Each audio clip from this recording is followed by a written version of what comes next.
Hello guys! For today's video, magkakaroon tayo ng unboxing at the same time, i-review natin itong isang item na dumating sa akin galing sa Shopee. Disclaimer lang guys, hindi to sponsored. Binili ko to ng sarili kong pera. Anyway, ito guys, Bluetooth earphone i7S. Bali nakabox nga pala siya. Wait lang. Bali, ang napili ko kasing kulay ay black. Tapos ito yung indicator na black nga yung mapupunta sa inyo. Yan, may black siya. Black. Tapos ganito yung tsura ng box niya. Yan.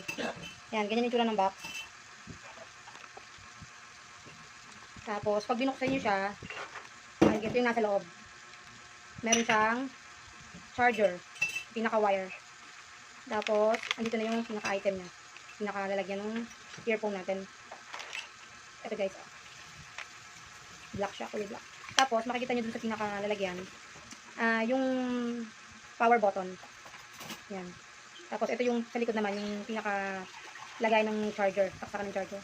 Tapos, sa loob, ayan, yung pinaka-dalawang, yung tenga, tanggalin natin. Ayan. Ito, guys. Tapos, ito yung isa. Yan. Ito yung lalagyan niya. Then, i-click mo lang yung dalawang nga sa likod. Yan. Yung mayroon siya ditong button sa likod nung pinaka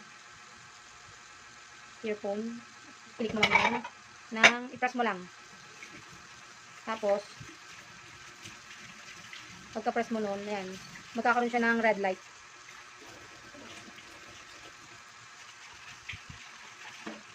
Yan. Kita nyo ba? Mayroon siyang hindi eh. Dito ko pakita yung pinaka kasi hindi siya makikita sa ano. Yan guys, connect na siya dun sa cellphone ko. Napindot ko na siya. Try natin. Yan. So guys, bali.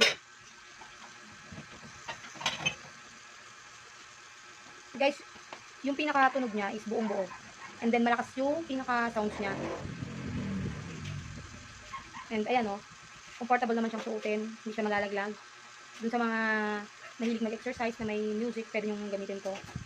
Tapos yung mga mahilig mag-tiktok, mag-dub smash, yan, para hindi na kailangan magdala ng mga headset with wire, diba? At least ito, Bluetooth na siya, tapos wireless. And, yun lang guys. Okay to, tapos i-ano ko na lang yung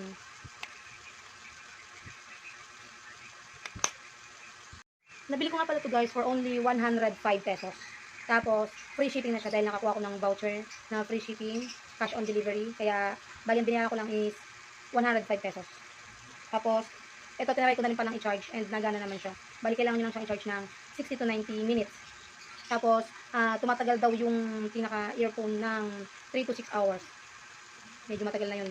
Kaya yun sa mga mahilig mag-sound trip. Mukha talaga siyang original pero, ayan o, napakamura lang. Try nyo na, bumili na rin kayo nito. And, yun lang guys.